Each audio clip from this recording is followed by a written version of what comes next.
And greetings. I'm Kendiki, and I'm going to talk about Cuis Smalltalk. And this is kind of an introductory fundamentals thing, which tries to answer the question, what is Cuis Smalltalk, and why should I be interested?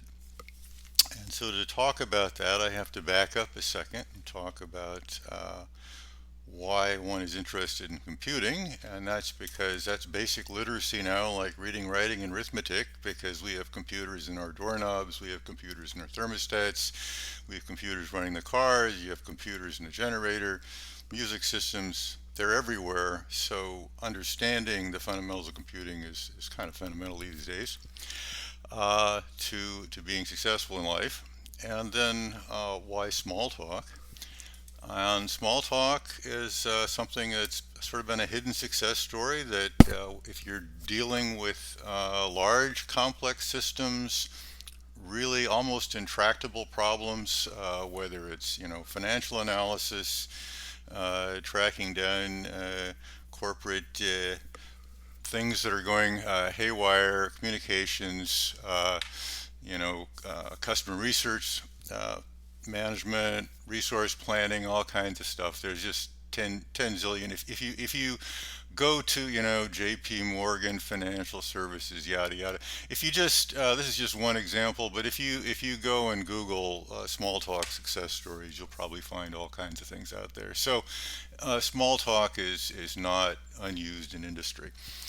Uh, and so one of the things about small talk is objects are alive, and we'll get into that presently. And as a matter of fact, let's get into that now. Uh, so this is Cuis Smalltalk. So it's the development environment. Basically, anything you can do with a computer, you can do with Smalltalk. And there are a number of Smalltalks out there. They have various differences and like that. I'd like to talk about today about Cuis, why I like it, why I use it, and why you might like it. And one of the things about Cuis is that it's fairly small and succinct. There's a philosophy and a strategy. The philosophy is to reduce everything that doesn't carry its own weight out, to keep things pruned. Systems can grow easily to gigantic size, but going through and constantly pruning to make sure that everything that's there carries its own weight is an important thing. And so if you go to most small talks and you say small talk, all classes, size, in some kind of a browser and print that out, you're going to get the number of classes in the system, which is just one measure of how large something is. And Quest tends to be between, five, 600 classes. And we're always adding new things because we find things that are useful. And we're also always pruning and getting rid of stuff. And the way that that's done is by taking things out and putting them somewhere else that we find handy, but they don't need to be, if they don't need to be in the core, if they don't need to be there every day, if not everybody is in the world is interested in this, why have them be clutter? And so there's a methodology of composition. So I'm going to go ahead and I'm going to you'll notice that this has actually I should probably back this up and note that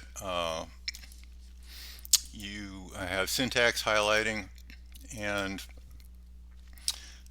which is helpful, and there's also command completion and all kinds of goodies, and this is all the base image stuff.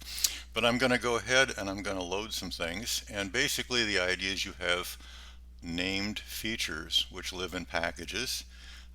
Quis is a little different than some other small talks, and we'll get into that a little bit, but let's go ahead and go forward here.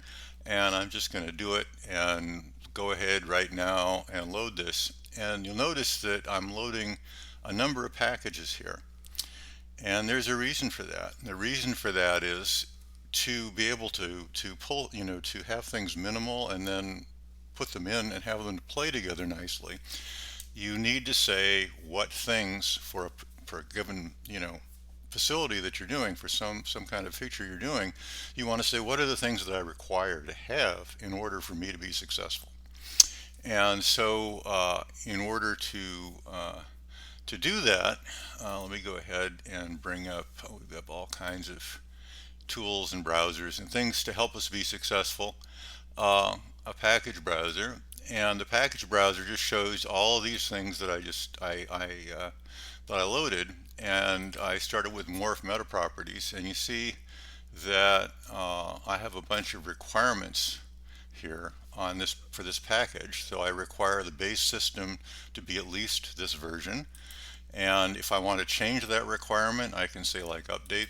So now I have to be the base has to be the current version, and if I take a look in the help system, it says 4069. So Cuis 5 4069 is what it would have to be in order to load this thing. So I can also add a requirement from any package that's not part of the requirements chain already, that and so forth. So that's just a tool that helps me manage things, and it makes sure that when something is loaded, that all the requirements are checked and they're the proper versions, and those may have further requirements, and so it does the transitive closure and the pre-flight and checks everything out.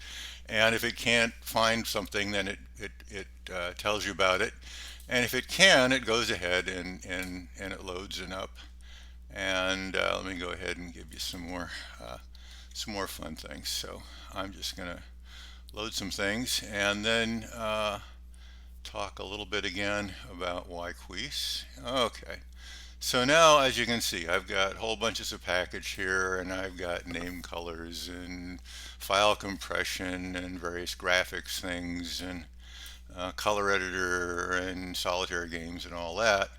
And so if I do Smalltalk, all classes, command completion size. I'm lazy, so I don't like typing as much, and say do it. Oops, sorry, I want to print that. And so I've got on the order now, instead of 580 classes or so, I've got about 700 classes. Okay, well, I added a bunch of stuff, and this may seem like a lot, but if I take a look at some other Smalltalks that use the same virtual machine technology, meaning I can run on Linux or Windows or Mac OS or whatever, and just take this image and move it over and bring it up, and all the windows come in the same places, pixel per pixel. That's what portable means. Whoops, I guess I need to look here. You can see that there are two related, well, there's some related Smalltalks. Squeak, Cuis, and Pharaoh also run the same as a virtual machine. And Cuis and Pharaoh both forked off of Squeak about 3.7. So you can see that in the Cuis fork, we've all, but generally between 500-600 classes.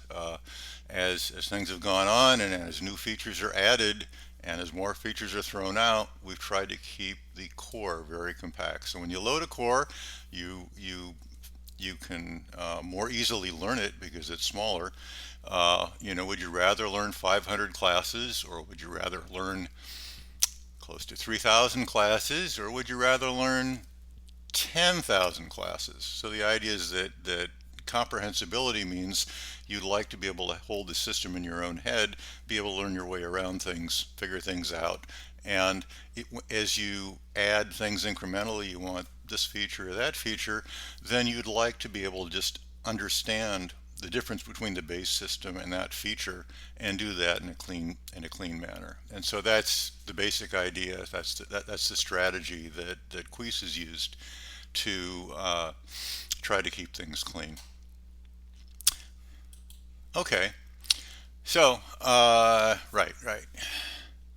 Apple pie. We've got the usual sort of thing down here, where you've got a place you can put things and which you can hide if you want and all those sorts of things. So let me talk about Cuis and what it is and what you might like to do with some of these things. And I'll start with composition. So if I want to lay out some bit of business, let me go ahead and open a, yeah, I won't open a browser yet. Uh, Let me get a morph. And so morphs are, the idea behind morphs is state and behavior. You have some graphical object and you can play around with it. And if you can just deal with it as bits, but it also, you can open a set of construction halos and have a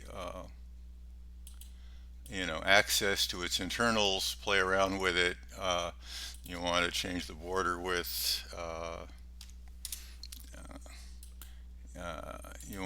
You don't like the color, you can get a choice, a color editor, color palettes, or whatever, and you know play around in those sorts of things. Uh, and just drag and drop. So I like that kind of thing. That's why I loaded some of the things I do. Maybe I don't like that. Anyway, you can play around with all this kind of stuff. And let's go ahead and get a layout here. See if I can get this to stick around. Put the push pin. Yeah, I want to layout morph. Okay, so if I command click on this, then I get something called a layout.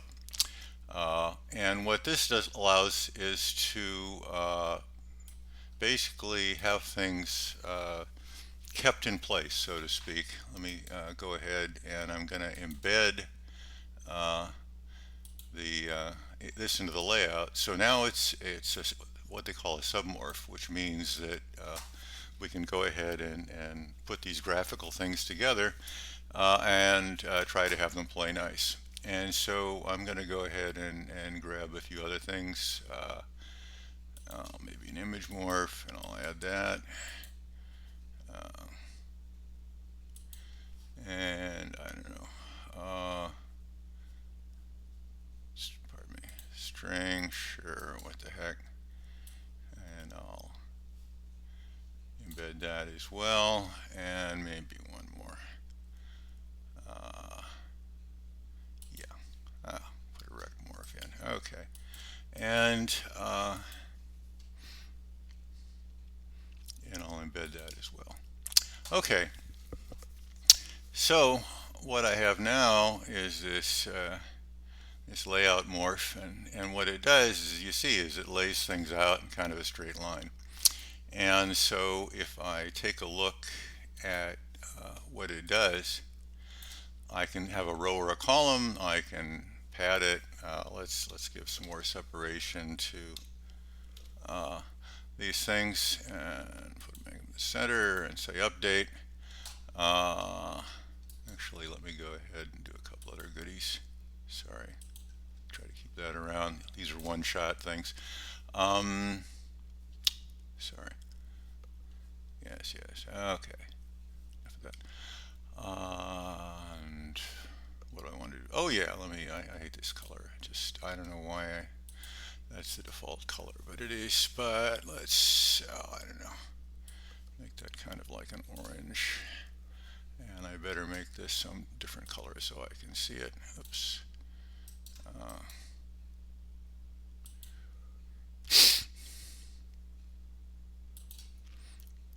And let's just, sorry about that, make a few adjustments. Anyway, but as I'm doing this, you see that this stuff is live. The metadata is not, compiled away to where it's just bits and nothing knows what's going on anymore. The system knows about itself. And so we're able to play with it and do things in real time. And let's go back to this guy. And now if I say, oh, be a column and rather than a row, and I do an update, then you see I have a column of morphs. And if I resize that column, then everything behaves appropriately. The other thing I can do is I can sort of look inside. If I command click on the morph and then command click on something smaller, I can also look inside that and deal with whatever that happens to be. So you can see how things are composed.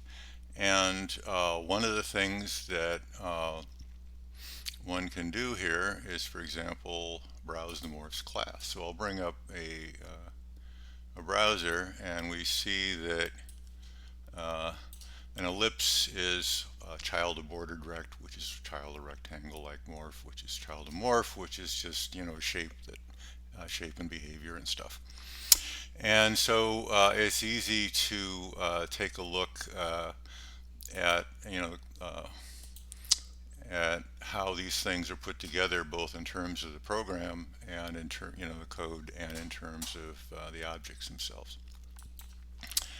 Okay. The other thing I guess I should show about this is yeah, the not only do you have a layout that either can lay things out as a row or a column and have a separation and be left to right or whatever, but morphs themselves can specify a layout spec. Okay, again, this is a little bit different in Cuis. Okay, and so we want to say, oh gee, I want to take up 40% of the screen with 200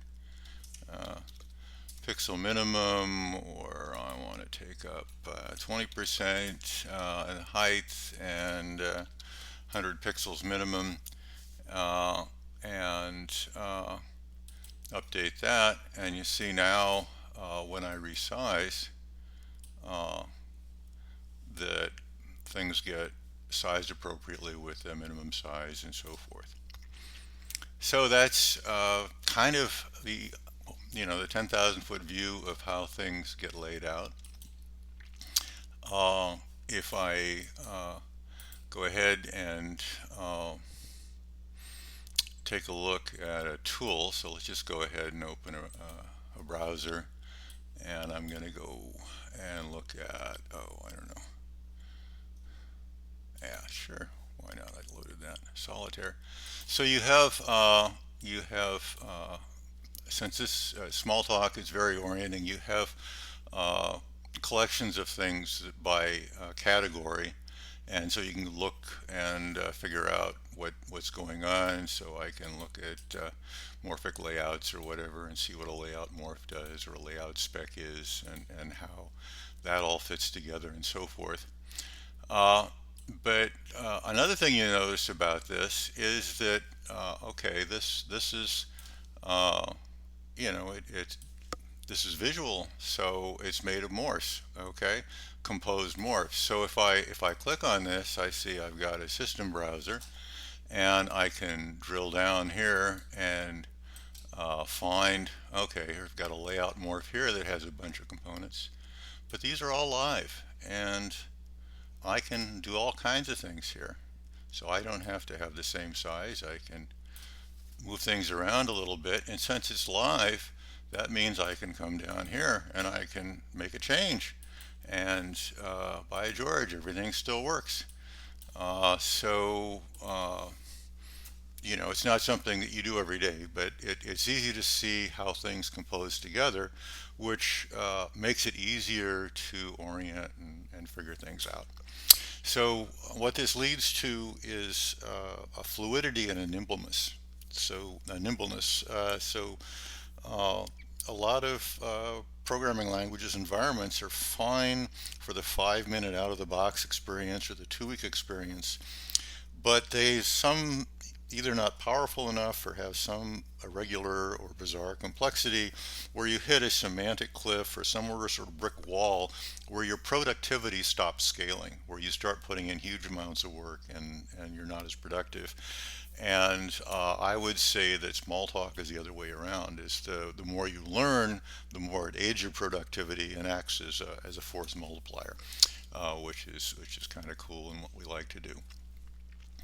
Uh, the other thing on this is actually let me go ahead and gonna get rid of this for the moment and make this small and all that stuff. Uh, Let me go ahead and make a grab a solitaire game here. Uh, the uh, yeah, here we are. So this is your typical you know solitaire game. Let's see if we drag a couple things out. Oh, actually, may as well play a little bit. If we get drag things out of the way, we got some behaviors and like that. And that's it's kind of my test case. If I learn a programming language, I would go write a solitaire game, and it teaches me a lot about the system because how I like to do things for myself to know that I learned something and I'm actually, I've got it, is I do projects, I build things, and I'm a maker. So I think building things builds confidence in that you can know what's going on. But what I just wanted to show here is that, well, okay, let's start from the outside again. So I've got the free cell game itself, and then you've got layouts that are rows of columns. So here's a one of the rows, and within that is a column, which is the card containers. But again, this is live. I can bring this out. I can play the game. There's